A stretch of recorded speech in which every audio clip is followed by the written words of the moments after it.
People have died over 100 billion times playing Dark Souls. These games are notorious for their confusing exploration, character building, but most importantly, the bosses. There are many videos on this website ranking the most difficult bosses in these games, but I want to do something a little different. I want to ask, who is the most racist boss in Dark Souls? You're probably thinking, that doesn't sound very interesting. Who cares about the story of Dark Souls? People don't play these games for the story. You don't think about the story, but that's by design. The creator, Hidetaka Miyazaki, grew up reading fantasy novels in English. Being Japanese and not entirely fluent in English, Miyazaki let his imagination fill in the blanks. He loved this style of incomplete storytelling so much that he implemented it into all of his games. Because of this, the story is told through item descriptions. The scrolls and files found in every other game that gives you a nugget of information is the only way to figure out what is happening. That's how the plot of all his games are presented to you. But just because it's presented in a horrible way doesn't make it a horrible story. The story is incredible in its own right. The story matches the game with its terrors, betrayal, and corruption. I've dug deep into the lore and want to share with you the most racist bosses in Dark Souls. Before we start, I'd like to give credit to this Instagram post I saw. I tried to watch the video, but I couldn't find it on any platform, so I'm doing my own version of it. If you know who this is, please tag them so I can properly credit them. We can't decide who's the most racist without a way to measure and rank racism. So, I've created a grading rubric. We'll judge these guys based on 1. Their victim, 2. The abuse, 3. The length of the abuse, 4. Their motivations, and 5. Level of dehumanization. With that out of the way, I'd like to finally start with a little background of the story. It was allegedly so mundane that you couldn't tell the difference between a rock and a dragon. A strange way of saying the world was one-dimensional, but emphasizes the nothingness nonetheless. Then, out of nowhere, fire was born. With fire came disparity. New concepts were born. Heat and cold, life and death, dark and light. From the flames came great power which was claimed by 4 lords: Gravelord Nito, the Witch of Izalith, Gwyn, and the Furred Pygmy. With this new power they waged war on the dragons who ruled over this era of stagnation, and came out victorious. But they couldn't do it without the help of a mole, the first boss on this list. Seath is an archdragon, the highest life form in this world. This is what a normal archdragon looks like. They have 4 limbs, 4 wings, and most important of all, are covered head to toe in scales. These scales are indestructible and the secret to their immortality. Remember that. Now look at Seath. Seath only had 2 limbs and a serpentine lower half. He was pale, had 6 wings, and as his name suggests, was scaleless. Due to all of that, I think it's safe to say he was treated differently. Being an outcast, he must have developed a burning hatred for his kind. This hatred led Seath to expose the everlasting dragon's sole vulnerability. A dragon's scales were the secret to their immortality. They were impervious to all forms of damage besides lightning. Destroying their scales with lightning would expose the flesh underneath, leaving them vulnerable. Considering the existence of a man that could conjure lightning from thin air, he doomed his race. With Seath already being scaleless from birth, revealing this information was vindicating. He leveled the playing field. Revenge wasn't his only motivation though. This betrayal was made under the notion that he could collect the scales from the fallen and implant them onto his skin, granting himself immortality. However, this theory was quickly proven false as the scales disintegrated with the death of its owner. In the opening cutscene of Dark Souls 1, we see Seath wailing in agony atop a pile of dragons, seemingly mourning the slaughter of his brethren. But with this revelation, we now know he was most likely upset that his plan failed. Seath sold out his kind from the belief that scales were transplantable between dragons. He was wrong. He sold out his kind for nothing. Post-war, he would be given status as a royal in Gwyn's kingdom, a piece of his power, and free reign to experiment on anything he wished in his pursuit of immortality. In this pursuit, he would commit numerous atrocities. However, he would inevitably find immortality in the form of a crystal. In the first of 2 fights against him, any damage you do to him is immediately regenerated by the crystal and you are scripted to die. The second time the player fights him, in the real boss fight, you can simply destroy the crystal and kill him thereafter. His efforts were futile, his actions devastating. None of these games happen without Seath's betrayal.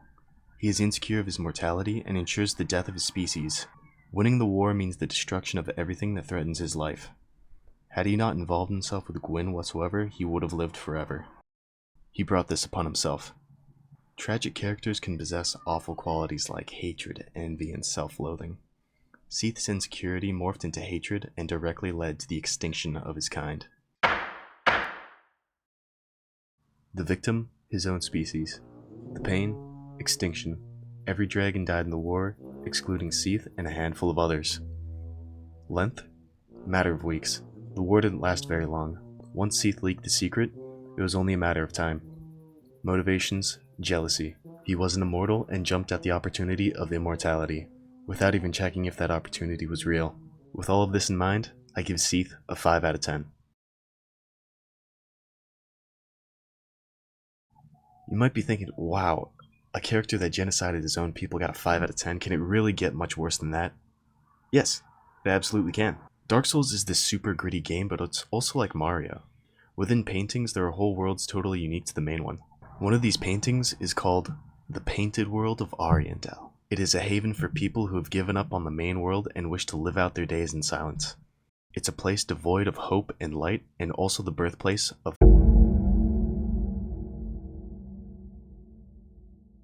Pontiff Sulyvahn is not the final boss of Dark Souls 3, but he is the big bad. He was a sorcerer who grew up in this horrible, depressing place, so as any other young man would, he left. On his journeys into the world outside the painting, he came across the Profane Flame. The Profane Flame never goes out and is of the abyss, which any other guy would avoid like the plague, but not Sulyvahn. He claimed the power of the flame and was noticeably different. Some time passes and he eventually reaches this city, Irithyll, and works his way up to becoming the Pontiff, which in this fantasy land means he is given unquestionable power. The royals of this kingdom grew up the pride of a civilization. They were the inheritors of fire. Their ancestor, Gwyn, was the ruler of the land who brought great prosperity to his people. They were beloved by everyone and grew up with everything. This is a direct contrast to Sulyvahn, who grew up with nothing in a cold place where dreams go to die. It is for this reason that I believe that he despises the royal family and goes to great lengths to ruin them. In the first of his many atrocities, he took a granddaughter of Gwyn and made her his personal exotic dancer.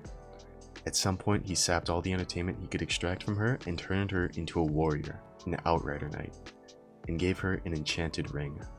We don't know which ring was given to her, but we know that it was a part of a series of rings given to warriors serving Sulyvahn. The Pontiff's left eye is a part of that series. It can restore 30 HP after landing successive attacks. Its description reads, "Knights who peer into the black orb are lured into battles of death, transformed into frenzied beasts." No wonder the Pontiff only provides these rings to those dispatched to foreign lands. The ring would eventually turn her into this: a feral, mindless animal, aimlessly attacking whatever falls into its territory. We know this because we see the ring's effects on another Outrider Knight, Vort. Vort is an early game boss. After you defeated him, you have the option of selling his soul for some creds, or trading it in for the Pontiff's left eye. How does this lead back to the Dancer? Well, first of all, they are both warriors of the Pontiff, an Outrider Knight, and second, when you walk in the streets of Irithyll, you can see phantoms of the Dancer and Vort before the effects of the ring. The Dancer is still only the beginning. Gwyndolin was another royal. He's in the first game. You fight him and kill him in that game, but it's revealed to be an illusion. The real Gwyndolin is safe and sound. He's quite the crafty fellow and much stronger than the Dancer because he is a direct descendant of Gwyn, unlike the Dancer who is merely his granddaughter. Because of this, he's a master of illusion and so close to godhood that he can't be killed by normal means. The Pontiff, knowing this, found a way to resurrect Aldrich, a god-devouring entity, and unleashed him onto Gwyndolin, like a pit bull to a toddler. This is why when you fight Aldrich in the third game, he's wearing Gwyndolin's crown. Just for the heck of it, Sulyvahn had Gwyndolyn's half-sister Yorshka imprisoned in this tower that can only be accessed by walking an invisible bridge. Yorshka isn't even that important. But since she was part of the royal family, he constructed this massive tower and an invisible bridge just to spite them. Once he was through with the royals, he shifted his focus onto the citizens. He used the people of Irithyll for his experiments, which results in most of the monsters you encounter throughout the city. The centipedes you see in the sewers were once women. The dogs that harass you on the streets have human skulls.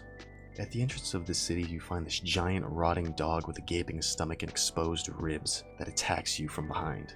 But once you get it to low enough health, it begins to prey. Any and all evil within this city can be traced back to one man. You cannot commit these kinds of atrocities unless you absolutely despise the people you're doing them to. He brought down an entire nation and turned its people into nightmarish creatures. I believe he specifically targeted Irithyllians because they were the pinnacle of everything he was not.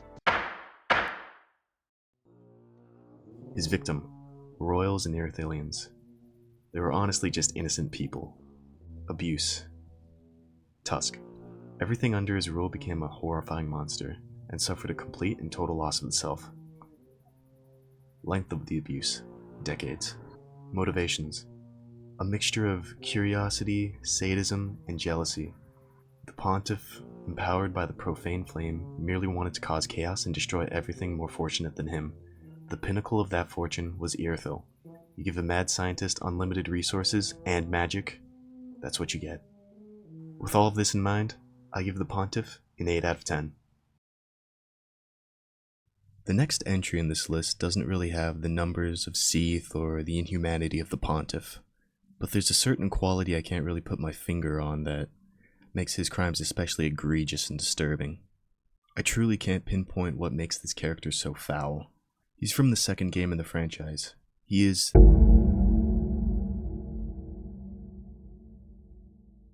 Unlike our last entry, the old Iron King was handed everything on a silver platter. He was born into the most powerful family in the land, the royal family. Once he succeeded the throne, he waged a war on the neighboring kingdom he had beef with. He eventually won the war, but exhausted all his resources to do so. His people were injured, hungry, and unsure of the future.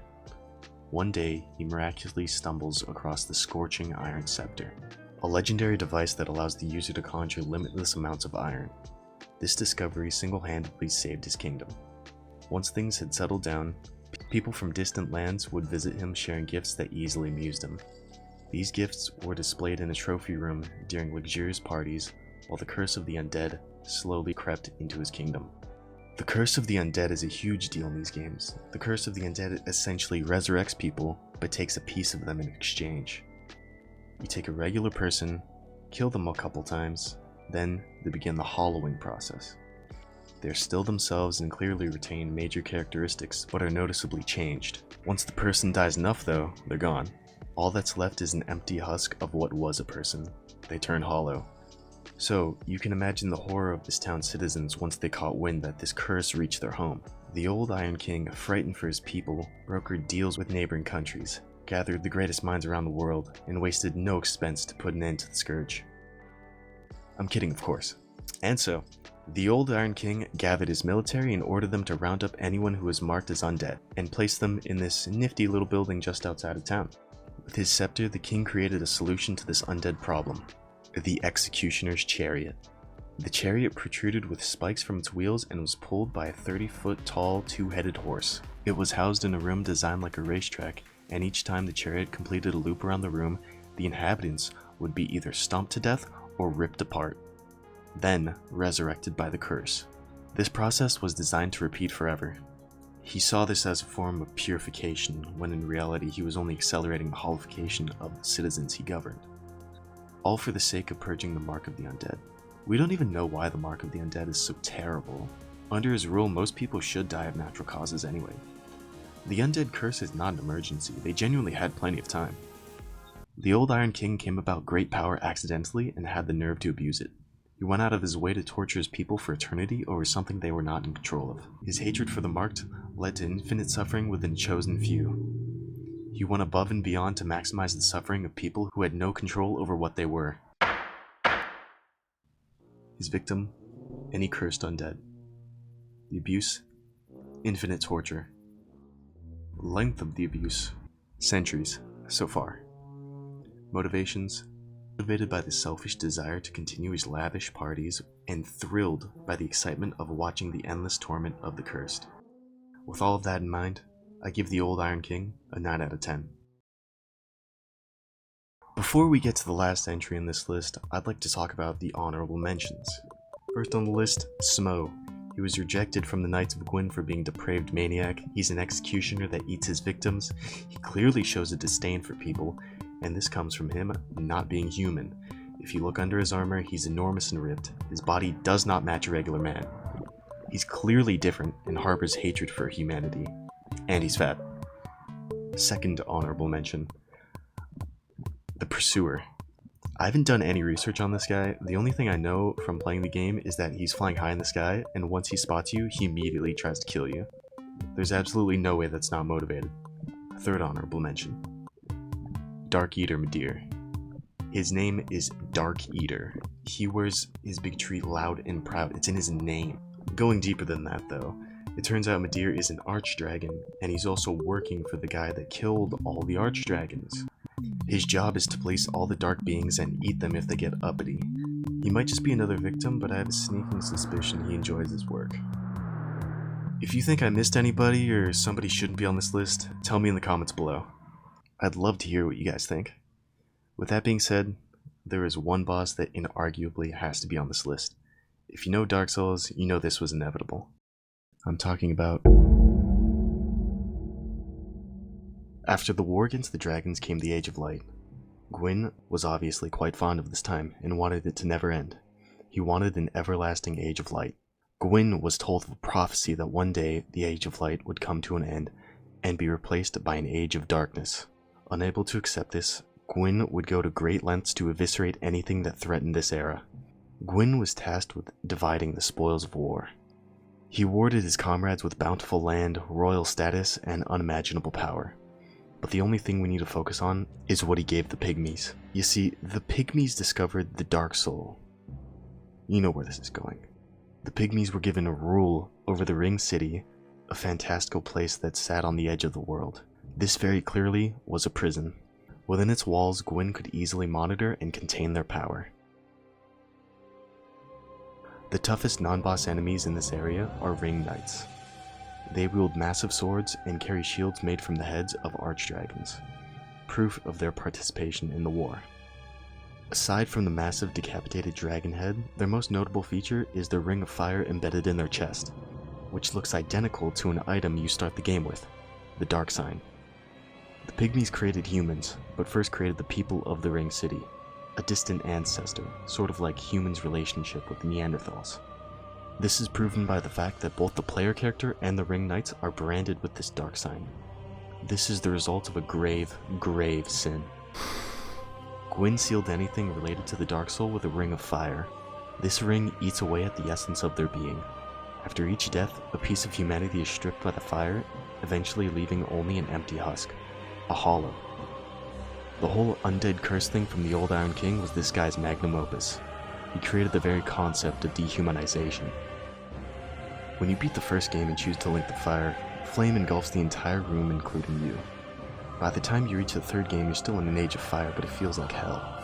Everything once great is now dead or dying. The heroes, royals, and legendary warriors of the land are decaying.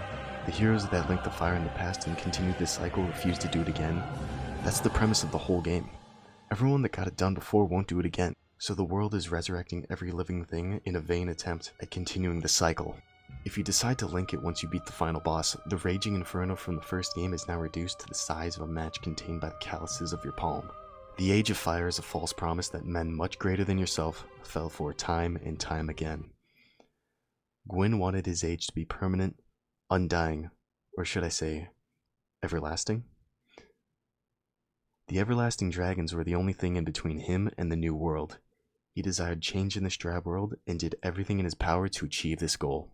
Upon hearing his era would one day come to an end, he imprisoned the furtive Pygmies, an ally, ensured the annihilation of that same ally's entire lineage, and violated the natural cycles of the world by delaying the Age of Dark in a vain attempt at preserving his era.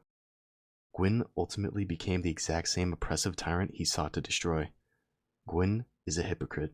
He is the most racist boss in Dark Souls. A little side fact on top of all this, his name literally translates to white, and his main theme, which is played on a piano, doesn't have a single black key in it.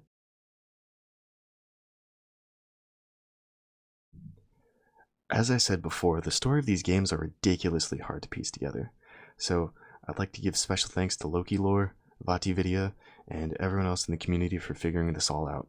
This video isn't possible without you. If you enjoyed the video, consider subscribing. And most important of all, thank you for watching.